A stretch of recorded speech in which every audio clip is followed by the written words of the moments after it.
back to the channel now for something a little bit different. That's right, if you're new to the channel, well, welcome.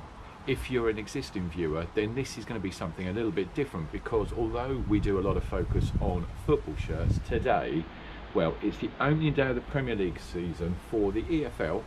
It is the second week, round 2, and we are going to go on a trip today. We're going to do a match day vlog for Gillingham versus Accrington Stanley in the EFL second division. But before we do that, maybe I should tell you a little bit more about Gillingham FC. Okay guys, so we are getting ready here. We're just waiting for our lift and then we're heading off to Priestfield Stadium, home of Gillingham FC. Now, unless you are from Kent or unless you follow Gillingham, what you won't necessarily know is the story of Gillingham over the last few seasons. But before we talk about that, it's worth pointing out that currently Gillingham FC are the only Football League club in the county of Kent.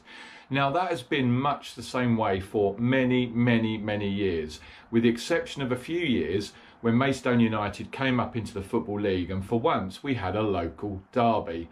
But more recently it's just been Gillingham, and well, it's a season with a lot of expectation. But let me rewind for 2 seasons, because in the 21-22 season, Gillingham were in League One and found themselves in a relegation battle that they just couldn't get themselves out of, and therefore they went down to League 2.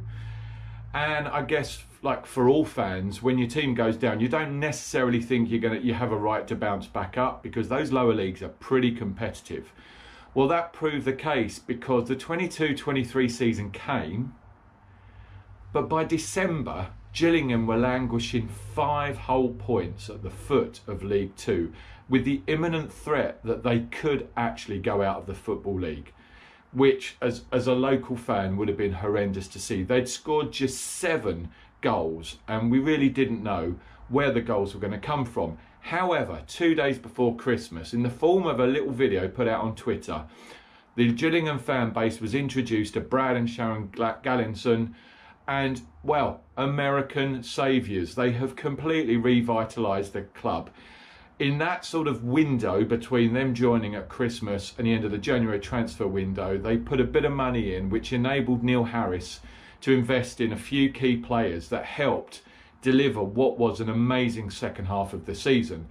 And actually Gillingham, whilst they couldn't quite get to mid-table, they turned things around to the point where their second half of the season performance was of a top 7 performance, and if only they'd have carried that through the whole season. And they put in a lot of really good results right at the start of that period against some pretty good top teams. So huge expectation this year. They've invested very wisely over the summer. They've continued to build on their infrastructure, and the club has really got behind its supporter base. Season ticket sales are up by quite a high number, and week after week, you know, there's a constant push to fill Priestfield Stadium. So we're going there this afternoon with huge expectations coming off the back of a really good couple of results. We went away to well-fancied Stockport County last weekend, 86th minute winner. Very solid performance, followed up midweek with the round 1 Carabao Cup victory, 3-1 against Southampton, who had recently come down from the Premier League. That promises an away trip to Luton for the second round later this month. But until then, let's focus on the EFL League 2 and come join us as we head off to Priestfield Stadium.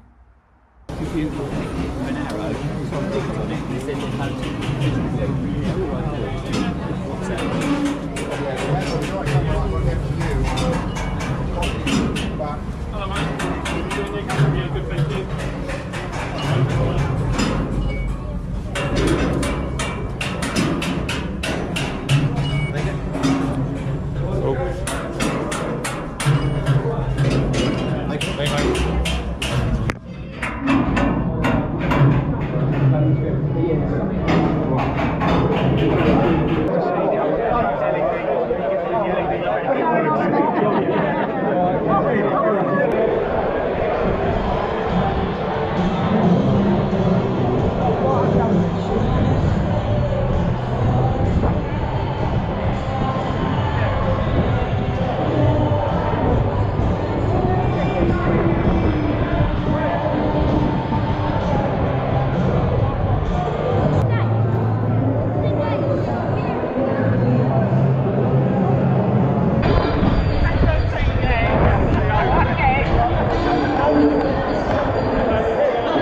Time 1-0 Gillingham. Nathan, pretty easy game, not many chances, a bit of wind, so it's making it tricky. Yeah, we go with 1-0, half time.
Hi guys, so that was the match. What a match, and another 3 points for Gillingham. So that makes 2 out of 2 for the start of League 2 season, and lots to be positive about. Now, we did this video just to get a little bit of footage there. We could have got a lot more, but hopefully you took, there was a fantastic atmosphere today. There was close to, I think, 6,500 fans, which is brilliant.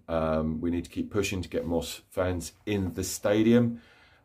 Gills put on a good performance. I think the first 15-20 minutes slightly, not sloppy. It felt like there was a bit of a hangover from the Southampton match. But after that, they sort of picked up. They got the goal just before the half-hour mark. And I think from then on, it really didn't look like Accrington were going to score. Created plenty of chances. Second half really put Accrington under pressure. To be fair, Accrington were a pretty... I'd say not aggressive, but they were solid, and they put in some pretty hefty challenges. A couple that, quite frankly, I don't know how they didn't go in the book. The referee, I wouldn't say, was the best today. He let some big challenges go, got the yellow card out for some pretty silly, innocuous challenges. But that said, we got the win. We need to be a little bit more clinical.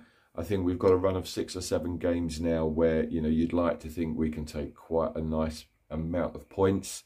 I think to come out of 2 games against one of the league favourites and one of the teams that's come down and be solid at the back, not conceded, is really good, really good. Some strong performances today. Ogie at the back looked immense. Malone, great to see Bond come on for 20 minutes at the end there to make his debut. And yeah, Nadeson getting his 2nd goal in a week. So really positive vibes, guys. Hope you enjoyed a little sneak preview of Priestfield Stadium, and we'll be back with another video really soon. Thanks for watching, guys.